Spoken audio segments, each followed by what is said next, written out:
Hello, everyone. Hi. Welcome. Say hello. Hello. Hello, we're just waiting for another minute, just giving everyone time to join.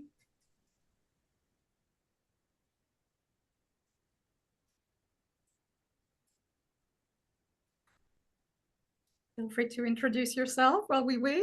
You can let us know where you're coming from.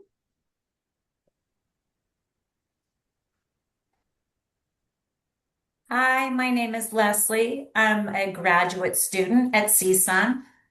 And I hate to say Jill and Jean, but that's what's on your screen. You are very highly acknowledged by our professors.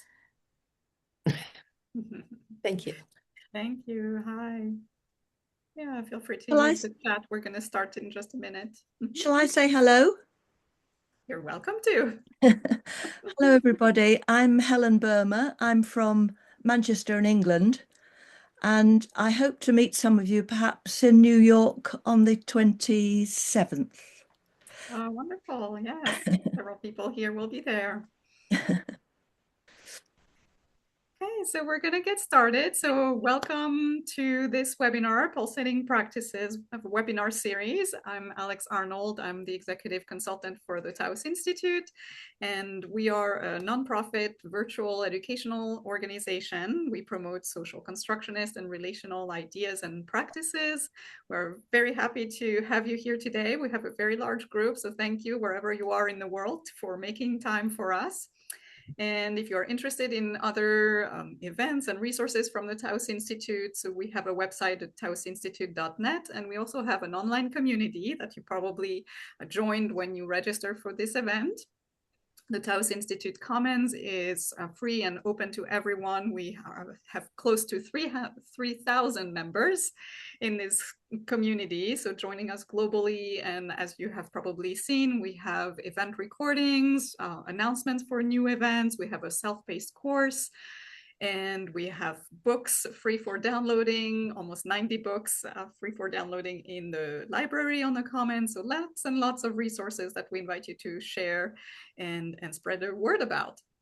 So today we are here for an hour and a half, and we are here with Jill Freedman and Jean Combs. So thank you so much for joining us today. And they are hosting this webinar, Supporting Resistance, Building Community, Hope and Sustenance in These Difficult Times. So I will pass it on to Ken Gergen, president of the Taos Institute, to introduce Jill and Jean. Yeah. Thanks so much, Alex. And Jill and Jean, what a great pleasure to have you here.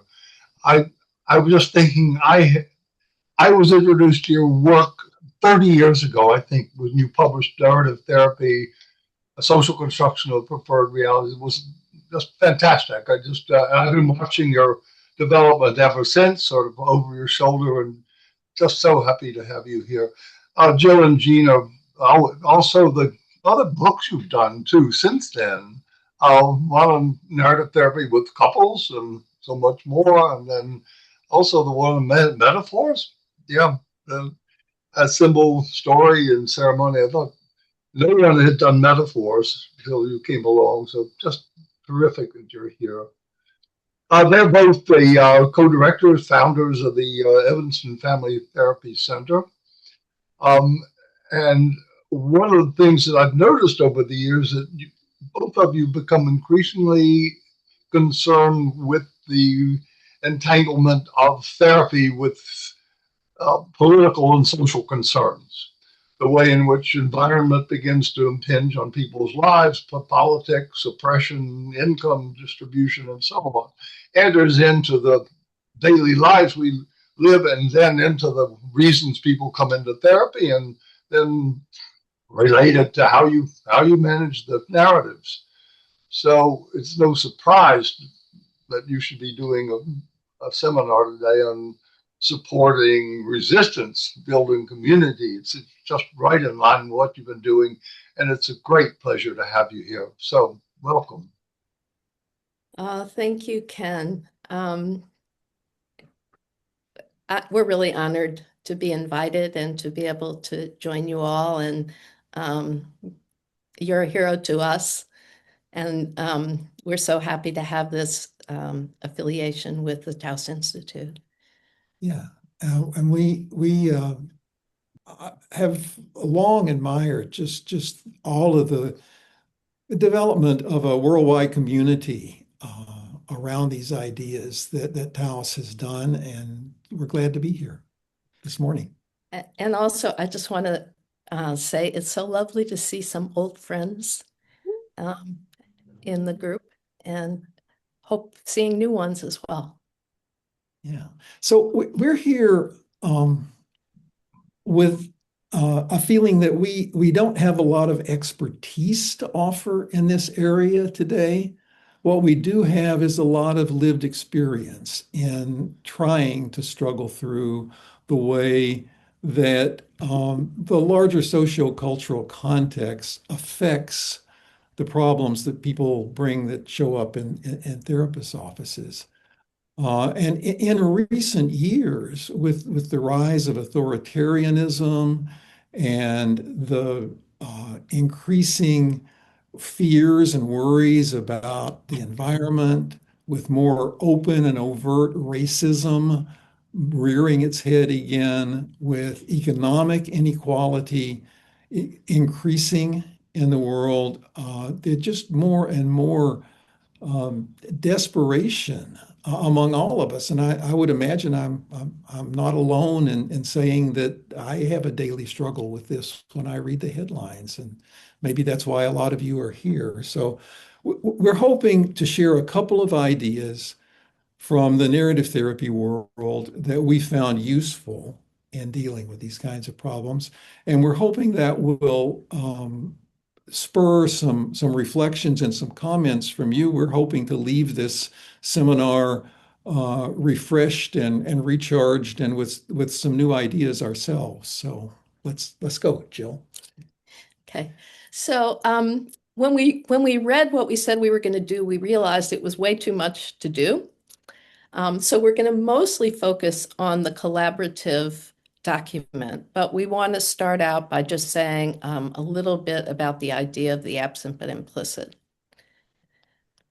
So the absent but implicit is the idea that we only can experience something as being problematic if we're contrasting it with something else that we really care about, that we give value to, that's important to us.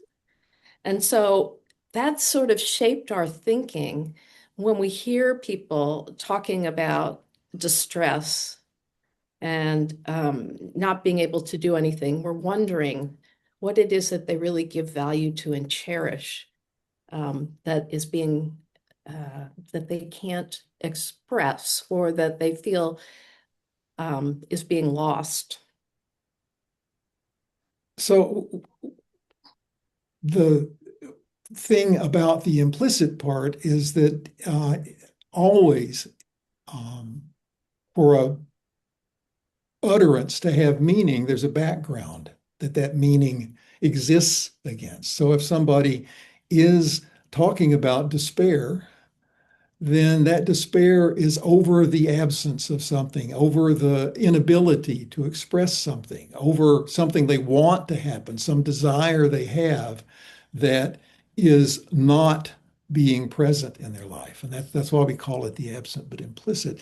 The usefulness of this is that I think because conventional therapies and because a lot of us were trained to focus on the problem and fix the problem, that we get hypnotized by that. And we spend a lot of time talking about the problem and trying to fix the problem. Whereas if we think about what are the values that are in the background here that are being hidden by the problem, and is there some way we could get into a conversation about that? So today we're going to be focusing on one value that I think subsumes a lot of others. We're going to be talking about hope. And I think in these crushing times, a lot of people tell us that they're losing hope, that they're losing touch with hope. Before we go to that, because we said that we were going to talk about the absent but implicit and questions about it. And since we're really giving that not very much of our focus, I think Alex, you said you could put a link in the chat, and we have a paper if people are interested in reading about how we use that in therapy. There's a paper that we're making available. I just shared it in the chat, so feel free to download it from there. Thank you. So it's sort of our go-to way we think about when conversations are bogging down in hopelessness or despair or fear, that we can look at the flip side of that, and we can be thinking about how can we inquire into the struggle that people are having to hang on to hope, or how can we bring forth stories of, even though there's all this fearful stuff out there in the world, the fact that where's the courage that even has them still struggling with the fear, that has them not giving up? How that bridges over into collective documents is, once we've discovered those things that are precious to people, that they're having trouble living out in their lives, that they're having trouble keeping hope to, that community is the best way we found to help people hang on to those things. In this individualistic culture that we all deal with, we kind of feel like we got to be heroes in our own lives, and we got to do it ourselves. And that's what authoritarians use to keep us separated from each other. So collective documents is one way that we found to help people share their own knowledge and to feel linked with other people. Do we want to show the quotations about hope? Yeah, okay. Thank you, Jill. Not to rush past hope too fast. There's a couple of places that we keep coming back to with these couple of quotes about hope. One's from Rebecca Solnit. And Rebecca Solnit says, hope is not a lottery ticket. You can sit on the sofa, and I can't see, and clutch, feeling lucky. It's an axe you break down doors with in an emergency. Hope should shove you out the door, because it will take everything you have to steer the future away from endless war, from the annihilation of the earth's treasures, and the grinding down of the poor and marginal. To hope is to give yourself to the future, and that commitment to the future is what makes the present inhabitable. And Miriam Kaba is a prison industrial complex abolitionist organizer here in Chicago, actually. She's moved to New York, but she did a lot of her organizing in Chicago. And she says sort of the same thing more succinctly. She says, hope doesn't preclude feeling sadness or frustration or anger or any other emotion that makes total sense. Hope isn't an emotion, you know. Hope is not optimism. Hope is a discipline. We have to practice it every day. So one of the things that we believe is that we can keep hope alive and sustain the hope in each other through joining together. And one of the ways that we've found that's useful in doing that is through collaborative documents. In narrative practice, there are lots of different kinds of collaborative documents. I just want to say one more thing about hope okay. before we go on. Okay. I think it's a kind of a social constructionist point that we about trying to learn to think more in terms of actions rather than things, of verbs rather than nouns. And if we think of hope as a thing, as an emotion, it feeds into that individualism thing again, and makes it think, well, that's something I got to own, or I got to manage some internal state. If we're thinking about hope as a verb, as an action, as something we need to do, it becomes a very different thing. And it's a thing we have to keep alive through struggle. And I think a general point I just want to keep on the table today is that we're not trying to help people avoid struggle. Struggle is a part of human existence. We're not trying to paint smiley faces on things. We're trying to help people stay in league in the struggle to maintain those things that they value. Okay, Jill. So, so one of the things we found really useful is joining together, and a way that we know how to do that is through making collective documents. And one way, David Newman, a therapist in Sydney, has talked about living documents and that he makes. And living documents are, instead of people together, perhaps in a room together or in a virtual room together, making a document, a living document is something that's added onto, so that the people aren't making it together and they're not even making it at the same time, but it's around a particular theme and contributions are added on. And so that's the kind of document that we want to share with you today. And this particular document,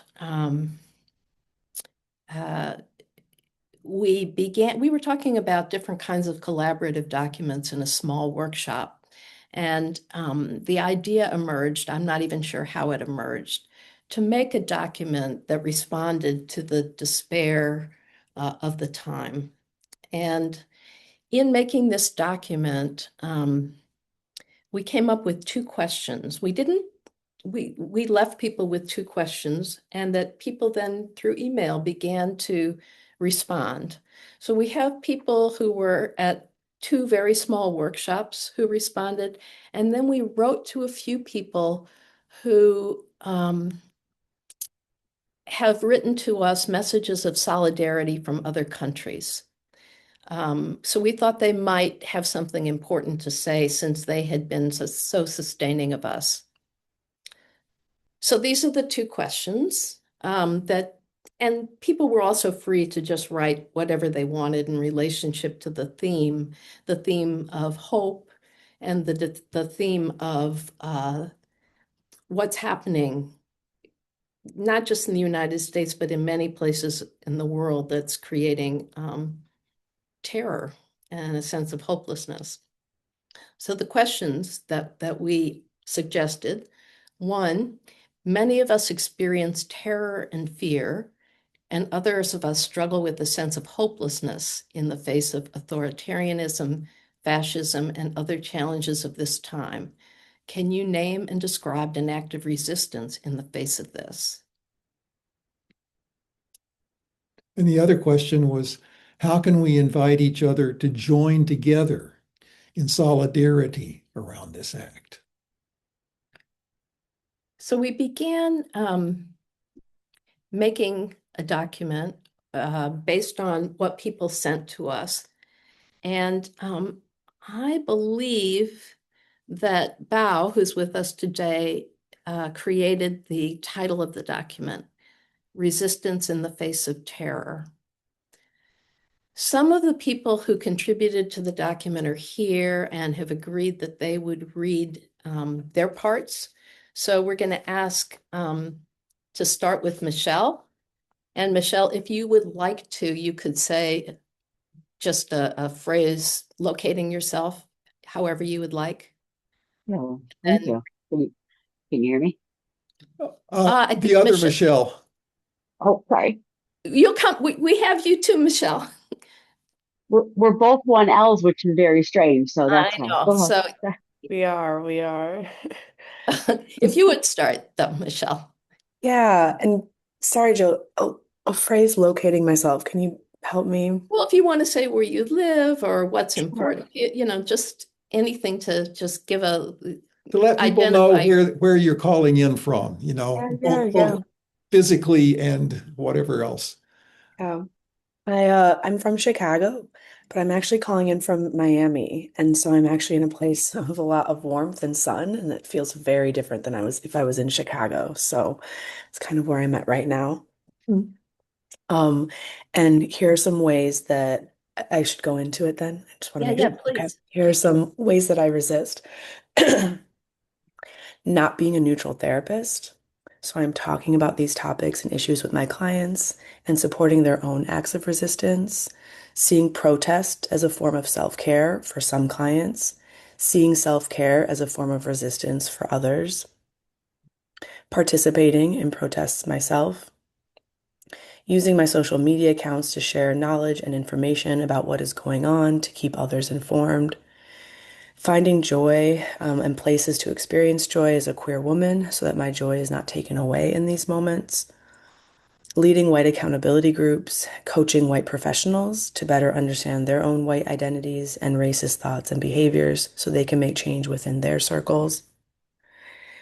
And then when I think about that second question and how we can invite each other in, this was kind of to the group that we were creating this document with. I think about ways that we can commit to staying connected, and it was maybe monthly or quarterly.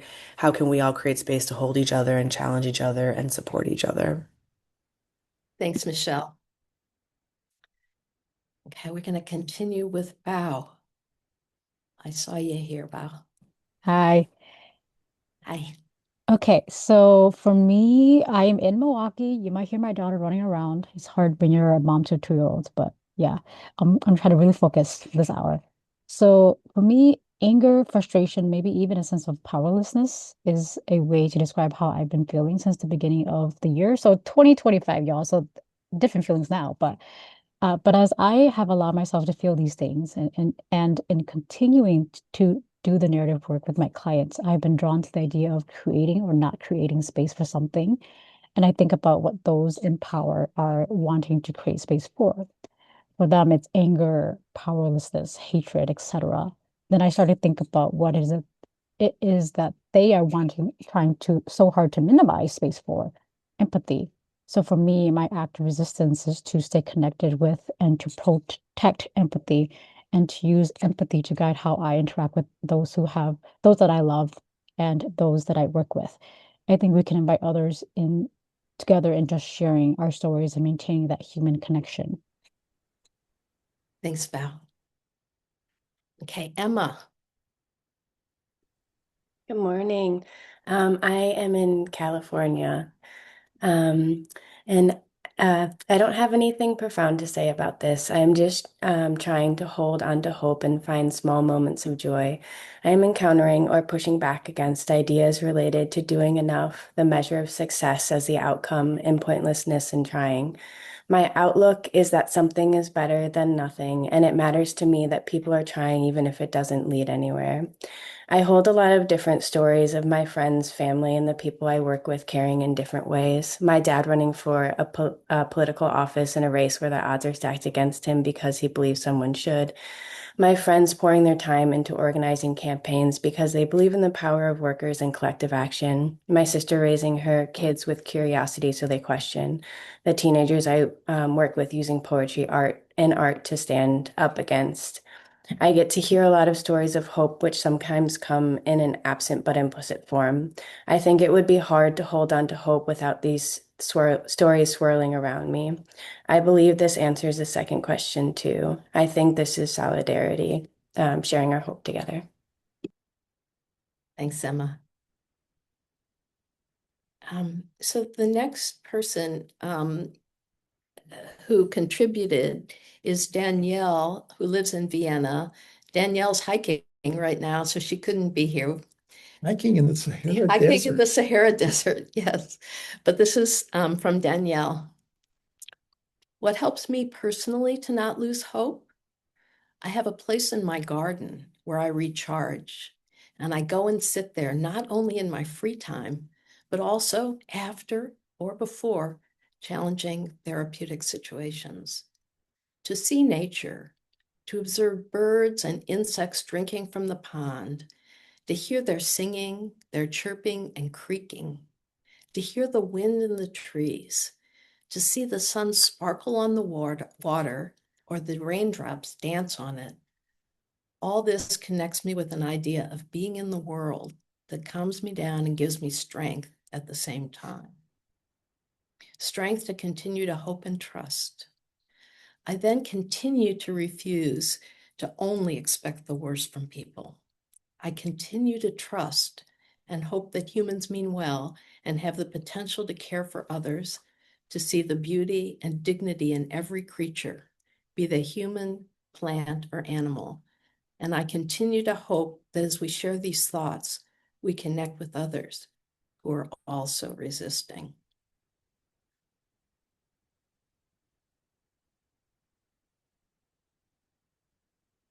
Michelle. So this picture, I'm in Milwaukee, Wisconsin, sorry, in the USA.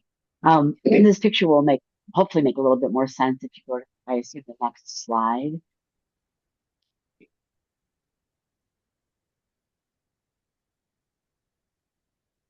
So resistance in the face of terror, what helps me to personally not lose hope. This was inspired while I was sitting with colleagues from different disciplines of service at the narrative therapy retreat in Italy, hosted by Jill and Jean in October 2025. In this circle, we represented Austria, Australia, South Africa, Dublin, Canada, and the United States.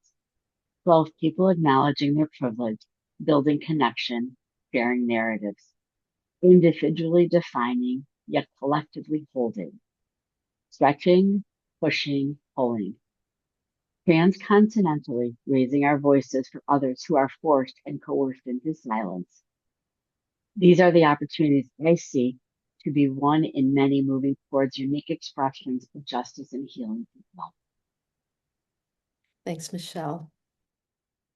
And the next one is Scott. Jean's going to read for Scott, who had to be in a meeting this morning. And Scott is a nurse in Canada. And this is what he wanted to contribute. As a Canadian, I sometimes question whether my voice even matters in this conversation. I'm not living the nightmare from within its borders. But silence, even from across the line on a map, feels like complicity. What's unfolding in the United States is not governance. It is a regime built on fear, cruelty, and deliberate division. The divide and conquer strategy is textbook authoritarianism, and it is working to isolate people from their own neighbors, from their better angels, and from the shared human fabric that binds us all. It is hard not to give in to fury, to the instinct to demonize, when our sovereignty and very existence as a nation are mocked, when 51st state jokes carry an edge of threat. The daily horror, the dismantling of institutions, the open cruelty, the normalization of hate is worse than I imagined possible. So I turn to connection as an art of resistance. My resistance is to reach toward you, my American friends, colleagues, and loved ones, the people I know to be empathetic, justice-seeking, and full of courage. I refuse to surrender to the regime's script of hatred and suspicion. If their aim is to pit us against one another, then our defiance must be radical solidarity. I can't stand beside you in the streets, but I stand with you in spirit, in outrage, and in hope. What we are witnessing is not America. It is one violent distortion of it, a cynical, isolationist, authoritarian version that does not represent the soul of your country. Trump and his enablers are not America. They're the tragedy of its power unmoored from conscience. We see you. We see the millions marching, shouting, organizing, the moral resistance blooming in every corner of the nation. We see your exhaustion and your courage. And we share the heartbreak when institutions, the media, universities, corporations, even faith communities shrink back instead of standing up. The wealthy may see only profit and chaos, but the rest of us see one another. And yes, Trump is accidentally right about one thing. That border between Canada and the US is artificial. It was carved by colonialism, splitting indigenous lands and kin in two. It is a line that has never stopped love, care, or community. It will not stop mine. My bond with you does not depend on geography or politics. It rests on shared humanity, on our refusal to accept cruelty as normal, and on our faith that compassion, decency, and justice are far stronger than fear. I added the far, I'm sorry. That is where I choose to stand, shoulder to shoulder, across an invisible border, in solidarity and in resistance. Nora, are you here? I think Nora from Austria or living in Austria. Mexico. I'm sorry. I was assigned to see you in this project that you were going to do at the Taos, and I didn't know exactly the time, so I just was wondering here, and it made me get in. But I can go out if you are talking about something else. Yeah. We were talking about the person who wrote this Oh, right here. okay. Okay, so you let me know at what time do I can get with you? Yeah. I'm sorry. That's okay. That's okay. We weren't able to reach Nora because she was invited through Danielle in Austria.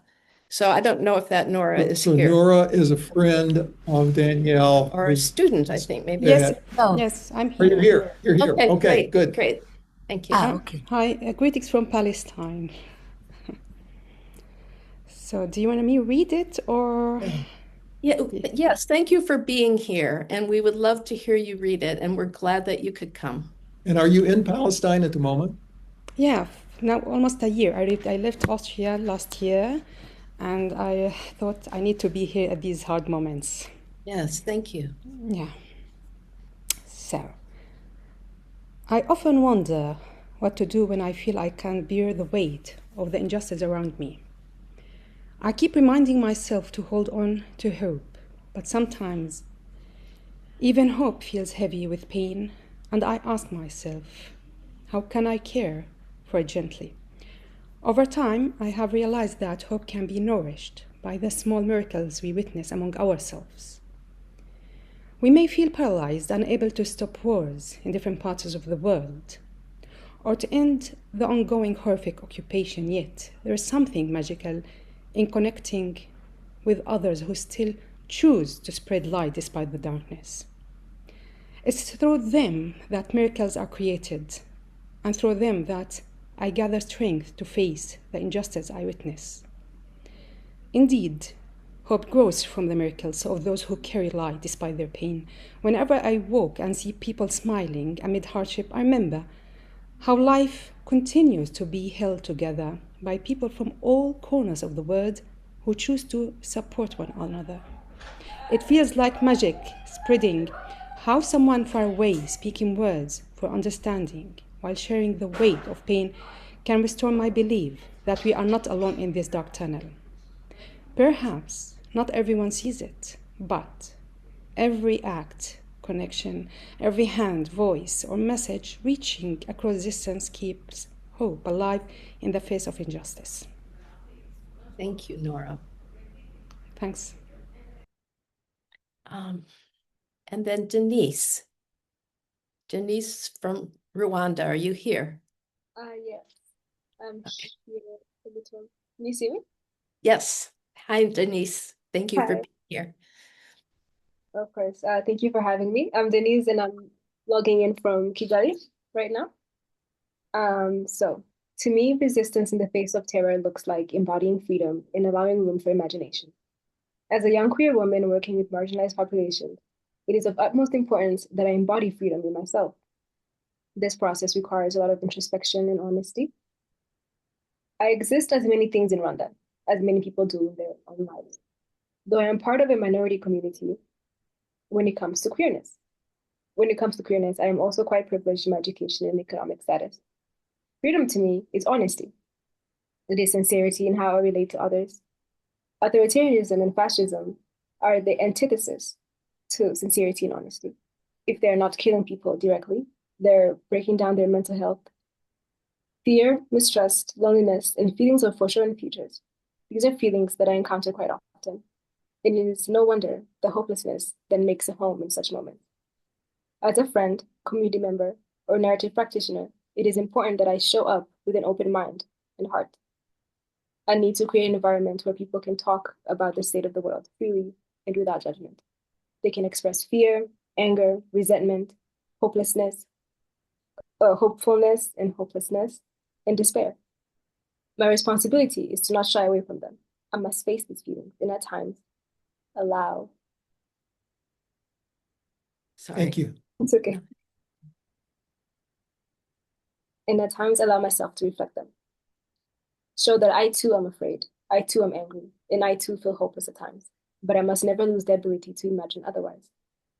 I take part in many community activities. In my role, self-appointed, is to welcome imagination. Ask questions like, what kind of world do you want to live in? What does it look like? What are you wearing in this world? How are you loving? How are you raising children? What would music sound like? Mm. Would you be? How do you get there? At times, this may be met with a lot of resistance. This is all right. Change, as in the transition from hopelessness to hope, will feel uncomfortable. It will feel ridiculous to imagine a better world when violence is right around the corner. Sit with it. Question it.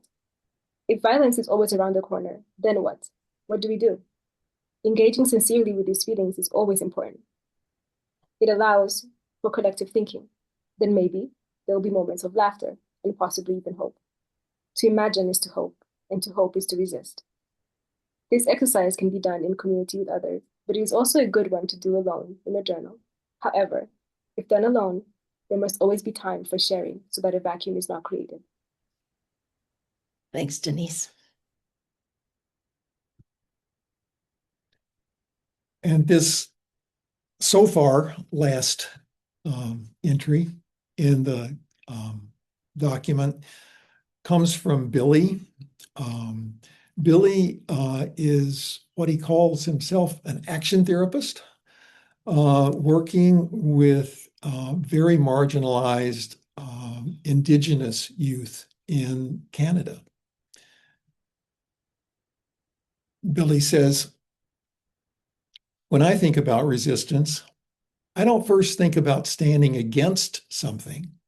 I think about standing for something. I think about the choice not to give up the work, even when the road feels heavy. Our resistance is that we continue to show up. Day after day, we walk alongside young people, helping them co-author purpose and meaning in their lives. Many of them have learned early not to expect consistency from the world. So when we remain steady, present, and relational, it becomes more than support. It becomes a reminder that their lives matter, that their stories are still unfolding, and that the future is not closed to them. We continue to build community in the ways we know how, through our community patrols, gatherings, shared meals, laughter, ceremony, and quiet conversations. These spaces remind us who we belong to and who belongs to us. In a time that often pulls people apart, choosing to come together is its own form of strength. Sometimes resistance is not loud. Sometimes it's the discipline of staying steady when everything around you urges reaction or retreat. There are seasons when the most important thing we can do is weather the storm, to remain consistent in our care, anchored in our responsibilities, and guided by a deeper sense of purpose. This does not mean that we turn away from hardship or pretend not to see what's unfolding around us. We see it, we feel it. But we also know that despair is not a place to build a life from. So we lean toward one another. We return to community. We keep doing the work that reminds people that they are not alone. If there's an invitation here, it's simply this: stay connected. That's it. Yeah. No, Billy says more. Stay close to the people and practices that help you remember who you are. Create spaces where others feel welcomed and needed. Offer your presence when someone's struggling and allow yourself to be held when you're the one in need. Over time, we've learned that hope is rarely something we find. It's something we practice. It's carried in ordinary acts of care, in shared responsibility, and in the decision to keep going, to not quit doing what we do. Since the beginning of time, people endured difficult seasons by turning toward one another, not away. That wisdom is still here. It reminds us that as long as we continue to gather, continue to care, and continue to walk together, we will find our way through. So we do not give up the work. We remain. We stay connected. We keep the fire going for the young people and the families we serve, for one another, and for those who we don't know, but who are coming.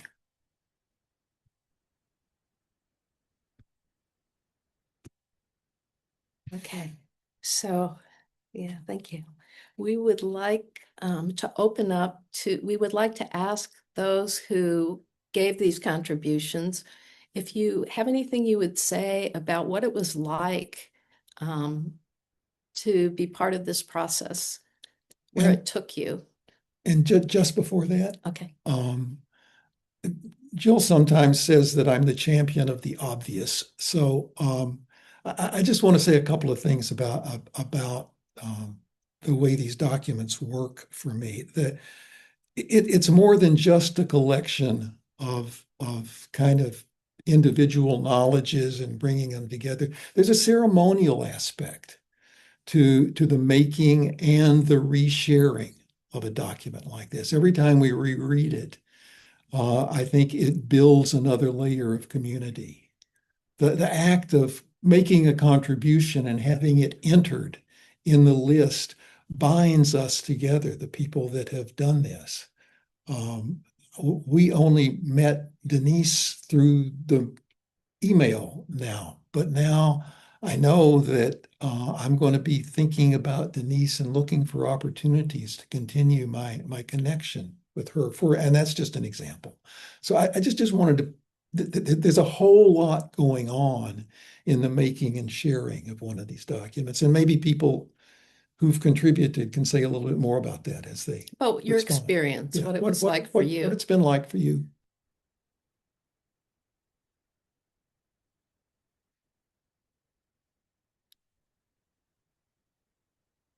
So we'll just give it a minute and then we'll open it up for everybody.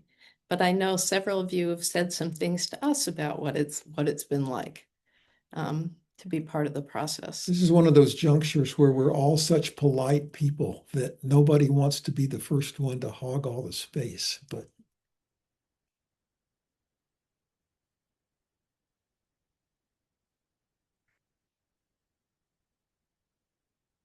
can I start? Please. For me, it was really nice to share for others who are not living in Palestine. You know, it's like to be able to connect or to be acknowledged for the pain makes the pain bearable. And themselves, it brings hope that wherever we are here in this world, our voices are listened to.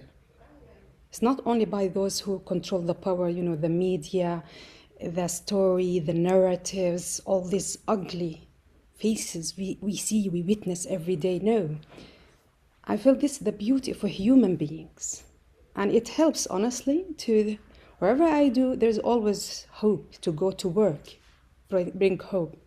Studying bring hope, to meet friends bring hope, smiling bring hope, having fun bring hope, to enjoy, be able to move despite the checkpoints, to go from Ramallah to Nablus and laugh about it. And for first of that brings hope, because and every word I wrote is like, it's not only to share it to myself, I know it, but to able to connect with other these words, it makes it so beautiful that still there is not in this this world. Thank you. I'm glad that you had that experience. And actually, it brings something to me to be connected through your having that experience and you're sharing it. Thank you.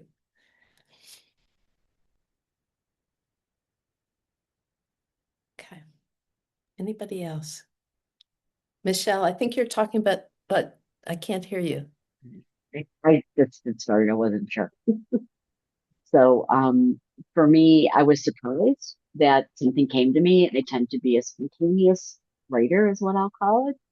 And I have also known Bill and Jane, or they have known me for a very long time, over many years. And a few years ago, I reached out to them. I was being challenged by a situation, and they just reminded me about coming home. And coming home is what I felt like when I was in Italy in October, and just felt compelled to remember that there's community and that I'm not in this by myself when I wrote this. And then also to speak to Bao, I just saw her face somewhere. Having just randomly seen that the end of her email address is from MKE, which is abbreviation for Milwaukee, and reaching out, and we're going to get coffee next week, and just making that connection so immediately, which just reminds me that those connections are clearly right there with the 100 people that we have on this call right now. So just wanted to share that. Sometimes I forget that connecting is really important. So I appreciate this greatly.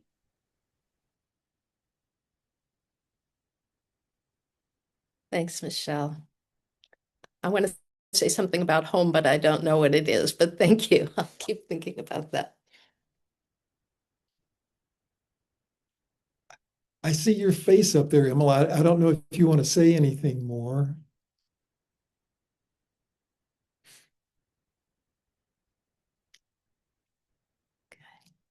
Guess not. Did you say me? Yeah. I'm not sure if you did, Jean, but I guess just watching the document start as something like really small that we made in the group, and then hearing all of these contributions just make it it is very, I don't know, it's very heartwarming that there are so many people that are connected, I guess, through you all, but also like through these ideas. And yeah, just hearing all of these words does mean a lot to me, and how we can all be more connected. Yeah. Thank you. Thanks. Okay. If I could also say something. Yeah. It's not often that I sit and think about hope in such a tangible way, in terms of how I do it. I think it's something that I take for granted, because in the community, I have hope because other people around me, we talk about it and we explore it in such a natural way that it just feels like a friendly conversation. So it's not often that I think about it so seriously. So it felt very grounding, and it felt very, it was very therapeutic to write it down, to think about exactly what hope looks like and how how I keep it forward personally. And it had me realizing many things about my life that I just move through naturally without really thinking about the process that goes into it, how much time I truly spend cultivating hope. It was really nice to see. It was really good practice, I think, to think about my process and people around me's processes as well. It's just hearing you talk and knowing that you're in Rwanda puts me in touch with how much my personal experience of hope in the face of horrible situations comes from the time that Jill and I were allowed to spend trying to be of use to people that were recovering from the genocide, and just to experience the joy that people who lost their whole families to cruelty and violence it was life-changing to me in many ways. So that there could be distress and joy. yeah. I was also having a memory from Rwanda of when one person, we were talking about resistance, and it was sort of similar to people saying, I don't know what to do now. Like, there's nothing I can do. And people were saying, I don't resist. But one by one, people were naming some things, and you could just see that things that people were doing, they didn't recognize as resistance. And one thing that somebody named was they had blown up a photograph of family members who had been killed in the genocide, and they hung it in this prominent place in their home. And when they were realizing through what other people were saying that that was an act of resistance. And I'm hoping that the sharing of what are acts of hope and resistance in this document will have some of that same kind of power of having having different ones of us recognize things that we hadn't noticed before. Yeah. So I'm noticing that there are hands up from people in the general gathering here. Just want to take one more beat to see if anybody else that contributed to the document has anything they want to say. Okay, so let's go to Linda. Did you want to say something? Yes, thank you very much. I wasn't quite sure when to put up my hand, so I hope I wasn't premature here. I'm struck by the issue of hope because it's something we so struggle with, I think, in our world today, around the world. And the fact of looking at it not as a noun, but a verb, I find really resonates with me. And I remember in my practice some years ago working with a young woman who was moving to an adult hospital with cystic fibrosis and with a very limited lifespan. So we did a collage of hope. I asked her to do a collage of hope because she was an artist and very visual. So she did that and ended up creating what she wanted, and it helped her make a transition. And it gave her hope no matter how short her life was, because she was able to move in the moment to the next moment rather than moving to the next future, which was so uncertain. And that really strikes me today because I think collectively would be my question, just even being present today and seen around the world. How do we share collectively, visually? How do we work towards this action? Collectively to share stories. And I'm thinking, is there another way other than we do? Because so often it comes up in a contagious action towards hard resistance and fighting and polarization. So that's my question for you two and for all of us is how do we do that? Yeah, I don't think this is a direct answer to your question, Linda, but what you have me thinking about is a thing that, again, Miriam Kaba talks about a lot, which is that a lot of what we're doing in trying to build a better world in the face of all of these forces that are building a world that's not a world we agree with is moment by moment, act by act, inhabiting and creating the world we want to live in small. It's like prefigurative practice, somebody calls it. It's like just do locally where it's available to you those acts you can do that are the acts that people in that better world do day in and day out with each other. Yeah, I'm wondering if anybody in this group that's here today has a response to what Linda's brought up. Yeah.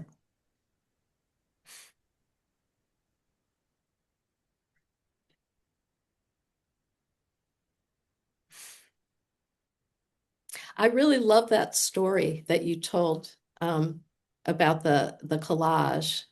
And that's another kind of document. Yeah, and I just wonder what it would have been like for the woman who made that to know that you'd be telling this story these years later. I don't know if she's alive, but what it helped her do was say goodbye to the team that she knew for many years at the Children's Hospital and take a step forward. What she did was she painted a picture for the team and she gave it, so she left a part of her behind, and which was really valued by the team who had known her for so many years. And I hadn't known her that long. So she was an introspective young woman and very thoughtful. And I think to think that she still has an impact on me would have been beyond her comprehension.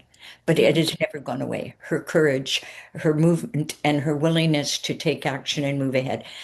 She went to Make-A-Wish Foundation, and they ended up creating a studio in her parents' home up top for her. And then she felt like an adult, so she could then move into the adult world. Makes me think, though, all our news and sound bites are sensational and often negative. And I know there's a newspaper out there. I think we need more, a newspaper of hope that goes around the world, of just shares individual stories and connection. I guess that's what I think about. Every time I go onto my smartphone, it's only sensational bad news that comes up. So it forms my persona for the day. And I have to stop reading it or not look at it or look at but I can't find a good newspaper that's not just happy, that is true and solid. So, but long answer, I'm sorry. No. Thank you. Thank you. It's very relevant. Okay. So I'm wondering if people could think back for a moment to your experience as you were listening to the document, as we were going through the document. And I know there were places that, even though I've read it several times, I was really moved to revisit a line or two, or I had an image come to me about what's precious to me and how to do it. I wonder if people would have comments around just, well, what the document evoked for them. Leslie. Hi, thank you. I am a graduate student, so I'm not practicing, and I hope to one day. I have two comments. One, I loved what Danielle's written. I know she's not here. Yeah. I'd love to know her last name. I don't know if that's something you can give away, but I loved what she had to say. And then, Michelle Lake Meyer. I know you read. Did I say it wrong? I think she says Lackameyer, but yeah, Lakemeyer, Lackameyer, either way, it's fine. Okay, I loved what you had to say, and I'm kind of curious about it. Your first line was, "I am not a neutral therapist." Can you talk to me about that as somebody who's a first-year graduate student who knows nothing? Can you just talk to me a little bit about what that meant to you?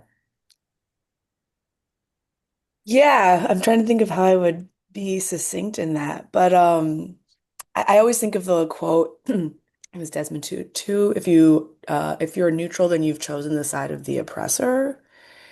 And so just that neutrality does not exist.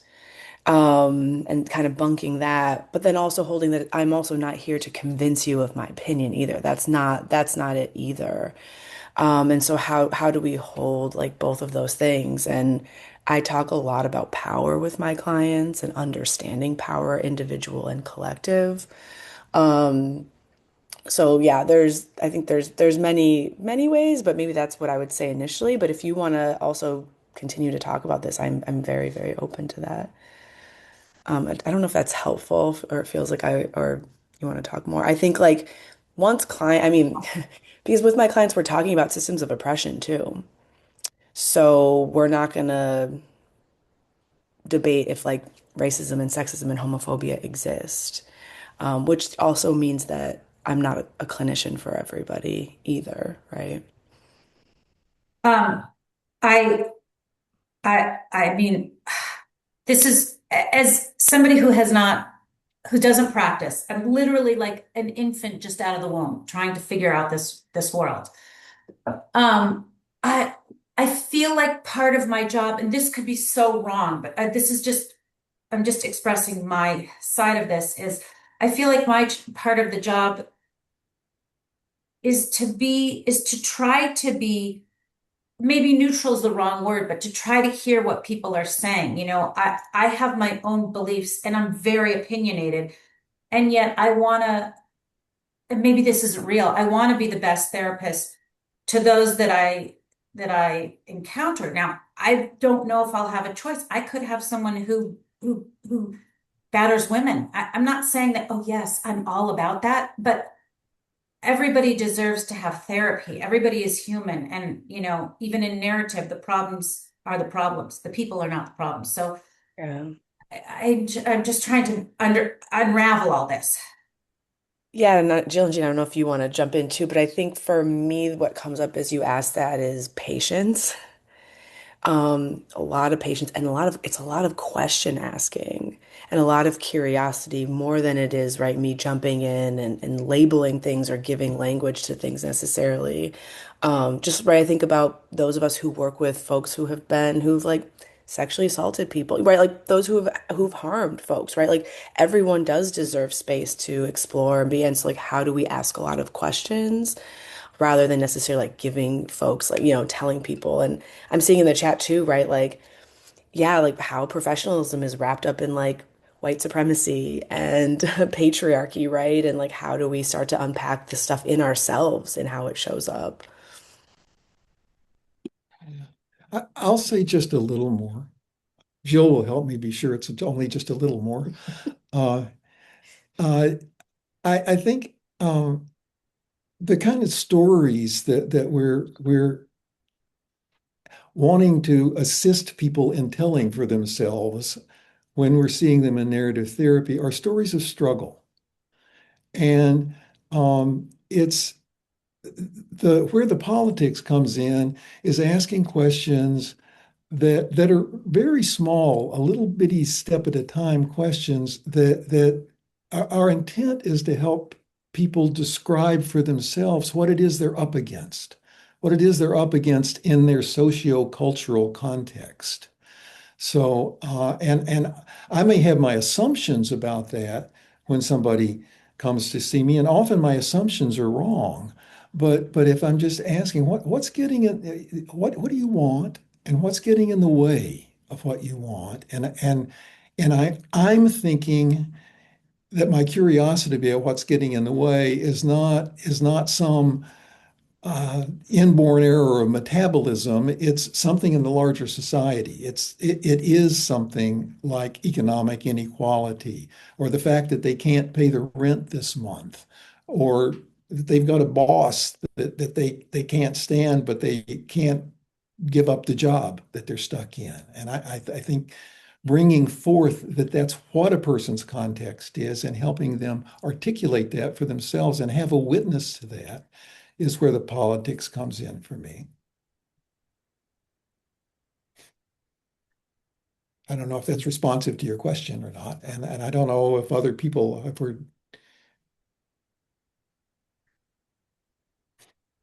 Okay, we have some. I wanted, I'm not quite sure whether to say anything more about that. I wanted to just say Danielle's last name is Arn Steiger, Stieger. ARN hyphen Stieger. And Amos has his hand up. Yeah. Thanks so much for this space and conversation. I think I'm drawn back to the absent but implicit, which is also conflict with hope. And I think what we're speaking to, right, is that not to flatten the therapeutic space or the community space by saying in our community, we must all have the same ideology.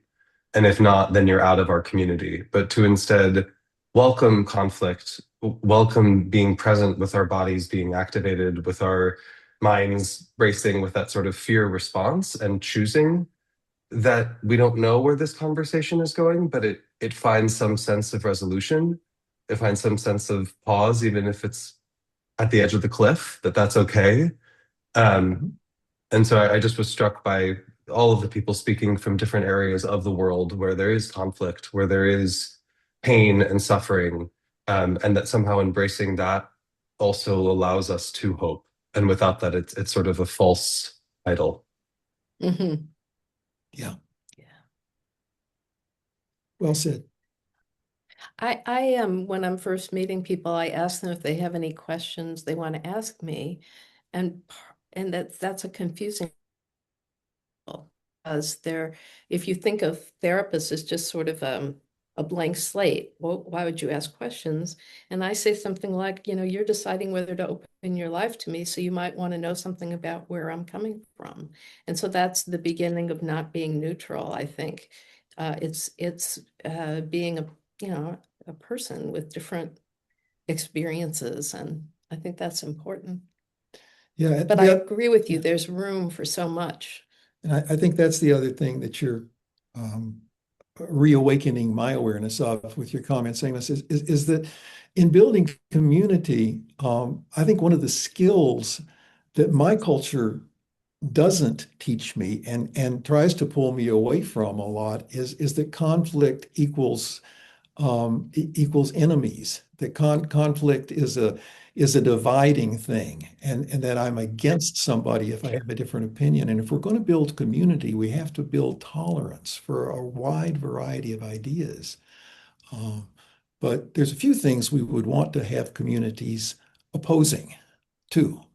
But that tolerance is a really important part of community building. Norma. Okay, so now I've unmuted. So I've forgotten who the person was who said you start off by asking people what they're up against. And then maybe they say things like economic inequality. They're suffering because they obviously haven't got a decent wage and they're having to work 2 long hours and maybe even 2 jobs in order to make ends meet. How do you deal with that? Okay, you can say to people, what are you up against? And they tell you that. But how would you deal with such an answer? Sometimes the best you can do is just witness it. Is say, yeah,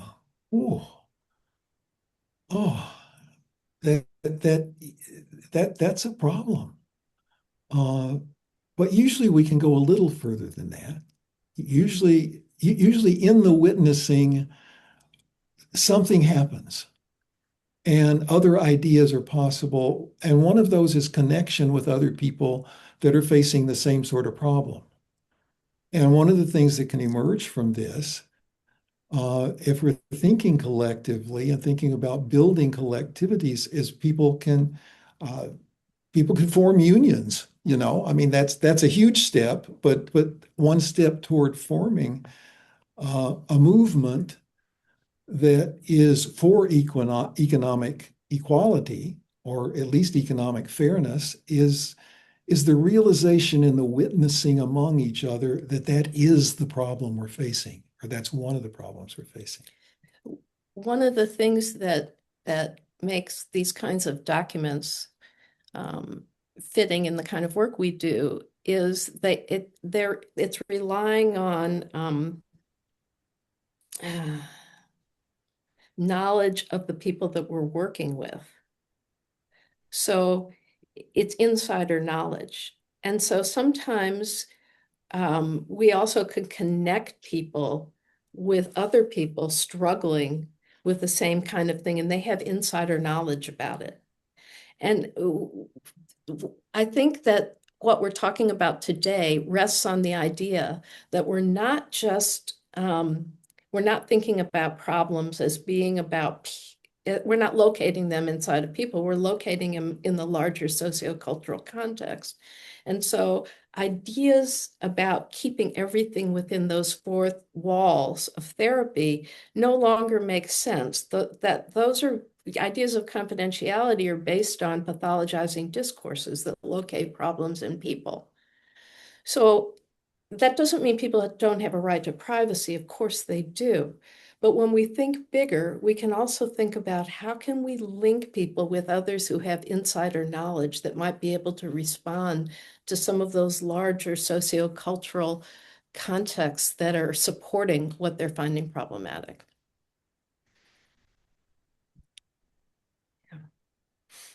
I want to just jump in here and ask Michelle Cohen if you want to share your comment, to be in dialogue here, that you have in the chat about authentic control and dismantling of institutions and so forth.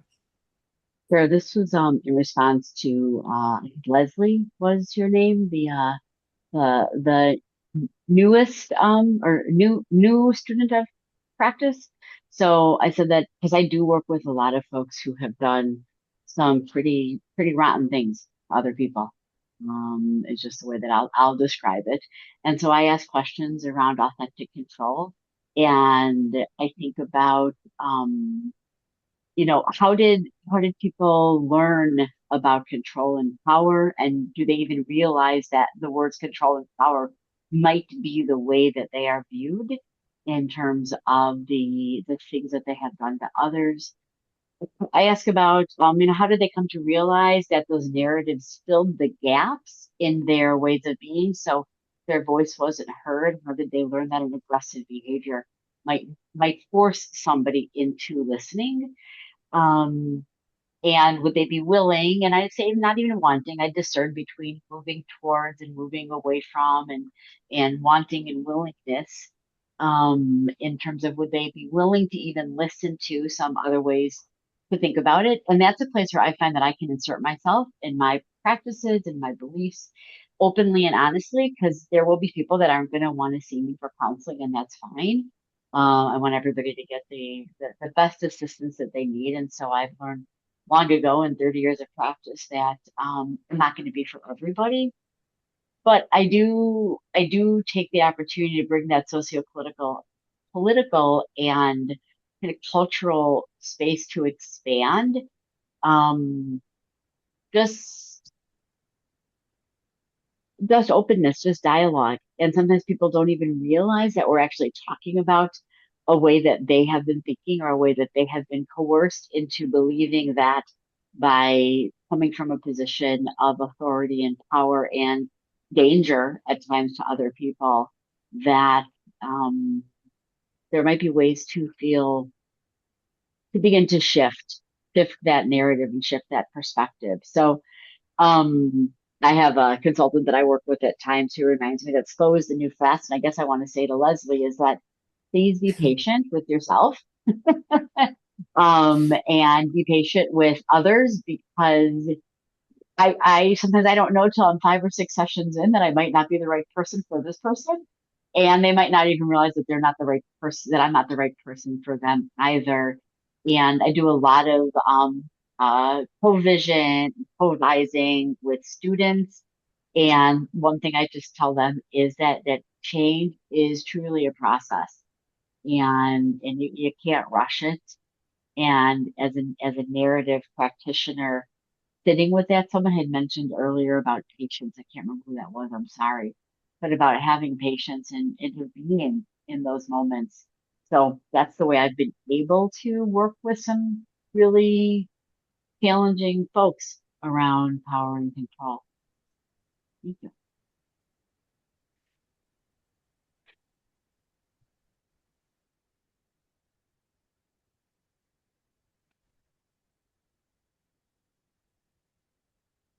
Jill and Jean, just let me call your attention that people want to know if they can quote from the document and attribute the authors, name. Gosh. People can have the document. We haven't really asked authors, we can do that. We have to wait. We have to wait till Danielle comes back from hiking in the Sahara Desert. But I imagine it's going to be okay. But if people would like to do that, if we will check with everybody. If you send us an email, we will be happy to send you the document. Also, as we said, what we're doing, it's a living document that we're adding things on. So we would be really happy to include anything that a contribution from anybody on the call. So if you have something you would like to add, we would be really happy to add it to the document. Maybe we should put our Ken's always wanting to do another book. Maybe we can publish the document as a book if we get enough contributions. Okay, maybe we should put our email. Just put it up. I'm going to share the screen so you can have our email for a second if you.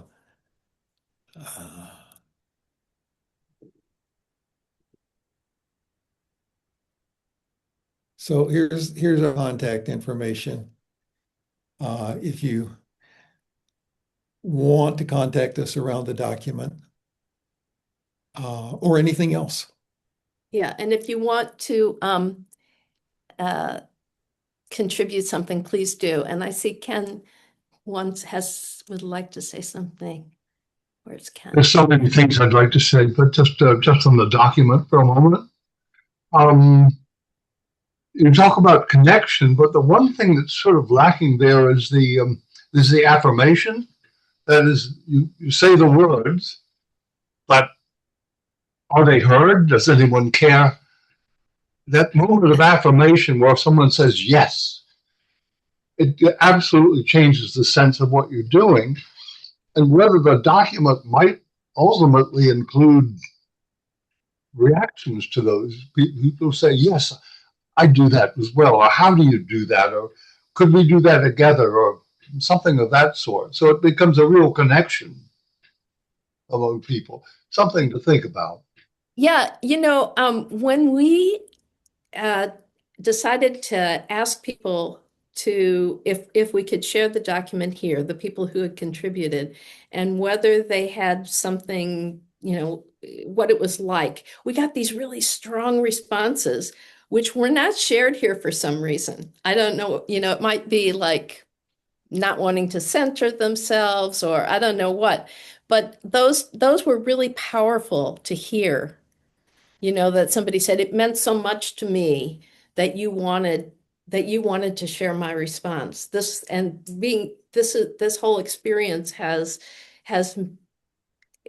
given me new resolve. I think being able to have people respond in that, I've never thought about putting that in the document, how people respond, but I think it's a great idea because it moved me to hear what it meant to people. Well, I think what you're making me think about, Ken, is that we kind of take it for granted, and maybe we shouldn't be taking it for granted. That we think of these collective documents like this as living documents, and they are actively shared among the people that are involved in them, and there is an open invitation to share them more widely to people that might do it. And in those interactions around the sharing and the responding and the rereading, there is a lot of yes, and a lot of just layering of building of a communal sense in the sharing of the document, but maybe we should forward that a little bit more. But you must know the feeling of writing an article that your heart is in. Yeah. And you have no response for 3 years. You have no idea whether you've said anything, whether you connected with anyone. Yeah. Yeah. Yeah. We know that. Yeah. Yeah. You're right. I think it's a really good idea. We'll think about that. And yeah. But I think there has been some of that feeling, but it's not included. And so if in the written document, and so I think it doesn't get passed along. And that's probably a loss. Boy, Emily Doyle has a long comment here in the. She does. and we haven't seen Emily in a long time. So Emily, would you like to speak up and say a little bit about what prompted that long? You know what? Writing narrative letters or responses is a way that I am able to pay attention and focus and process. So I just wanted to pop that in. Okay, we'll read it. I think we'll read it we haven't read most of the chat, but we will afterwards. But lovely to see you, Emily. Yeah.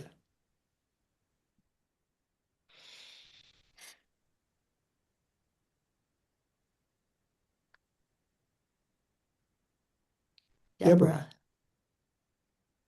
Yeah, I just want to thank you and all of the contributors. This is like this has given me hope this whole time together and the document and just the power of building community through an activity like writing is something I'm very interested in and have actually done a project recently with high school students in Los Angeles who identify as queer, who are feeling tremendously oppressed based on the discourse around their identities and mutually also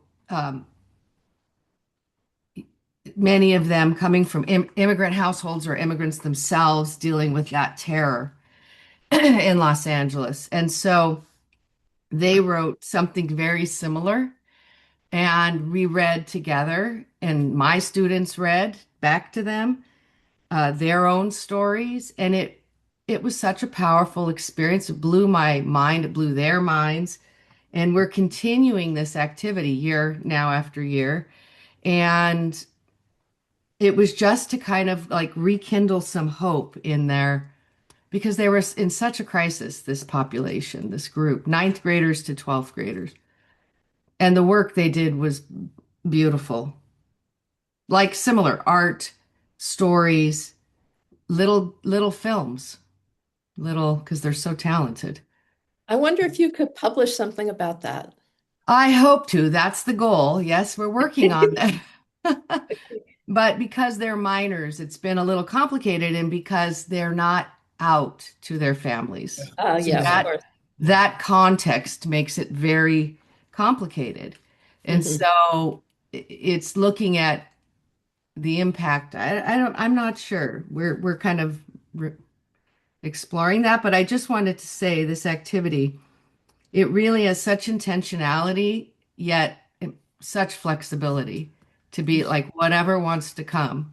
And the act of deprivatizing everything, Julie Tilson talks about that.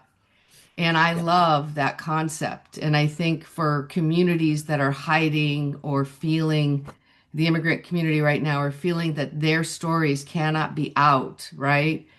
In the queer community for some youth. Deprivatizing in small, safe ways has been tremendously impactful. So I thank you for this. This is like an act of deprivatizing something that isn't necessarily pathology, but it's like that both the difficult challenge and the hopefulness of what was written. Yeah. It's beautiful. Two Thank things, you. two thoughts you inspire in me there is one is that privatization is one of the lesser named big forces of evil that we're up against. Yeah. Right. And the other is that a lot of the people that inspire me, a lot of the activist community that inspires me are emphasizing these days how important art is, how important communal art activities, coming together to make a zine, coming together to knit together, but to form community around knitting. Is an important way of surviving in hard times and of keeping communities going. Janice. Can I just say Okay. the word that was coming to mind for me as you were talking, Deborah, had to do with generosity. You know, it seems like there's this generosity of being in it together that really makes it quite moving. Yeah. Jan. Thank you. Oh, Hi, everyone. Janice is Jan. This is Jan. Yeah. Yeah, you don't know me as Janice, huh, Jean? That's right. We know you as Jan. Yes. Hi, and thank you for bringing this to us today and for inspiring this sense of hope and solidarity. I did have an experience when I was listening and reading some of these beautifully written pieces. While I was really invested in engaging in sort of feeling connection, I also had brief moments where I wasn't sure if I understood what they said, or I might have felt like there's a little distinction here. I'm not sure I'm really on the same page with you when you say it that way. So it makes me wonder about like notions around solidarity and difference. How we can, like, even in this group, I'm imagining there might be different political views here, but I don't think all those differences are expressed. And so I'm wondering about like how we can come together and be around some common shared values, but also being able to acknowledge some difference in how we might express them or what we believe we should do with that or how political we should be. So I'm left with some questions in while I'm simultaneously connecting. Jan, I think those are important questions. And I was actually having a similar thought when we were talking about neutrality. And I was thinking about how I was seeing somebody at one point and we had really different ideas about something. And I suggested that I referred her to somebody else. And the other person said to me, you know, that she felt really sort of dismissed by you. I thought I was honoring the difference, but she took it as sort of like I was getting rid of her. And so I had a conversation with her after that, and it really took me to what you're talking about. Like we can have differences and then we can explore those. It doesn't mean something horrible it doesn't mean we can't support the person. It doesn't mean we can't work together. And it's better to be able to talk about those. And so I was thinking about that. And yeah, so when I'm interested in, I know I'm not neutral, but I'm not wanting to say, you know, I change who I am also, you know, over time. And I'm always affected by the people I work with. And those differences, we don't have to like just go over them. We can unpack them and they can add to the complexity of the relationship if there's mutual respect. So I think it's a really, really important point. Did that respond to what you were talking about? Yes, thank you. I guess that, you know, it's just on my mind. And I think it's actually one of the contentions that I haven't resolved within narrative work. How to be in these conversations around our values and find connection in difference. And to what degree are we allowing ourselves to move away from our hard-packed ideas sometimes? So it's always a part of a struggle for me, honestly. Struggle. You're reminding me of something Tom Anderson said a long time ago to our friends, the Griffiths. He said, there are many, many, many right answers and just a few wrong ones. And I don't know, that voice came to me. I'm aware we're almost out of time. Ken has his hand up. I was just to say, what about a document that you take people from disparate sides and ask, what are your hopes that we can be together, that we can have union? What gives you hope? And trade those. That would be fantastic. Be real activist. Yeah. Yeah.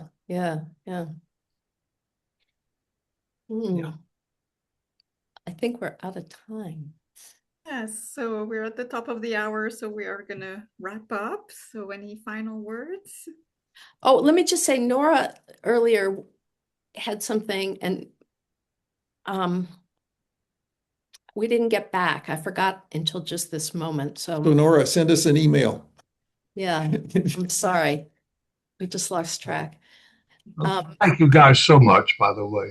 It's been really fascinating and so many, I mean, it's raised as many issues as you've solved, but it's been really inspiring.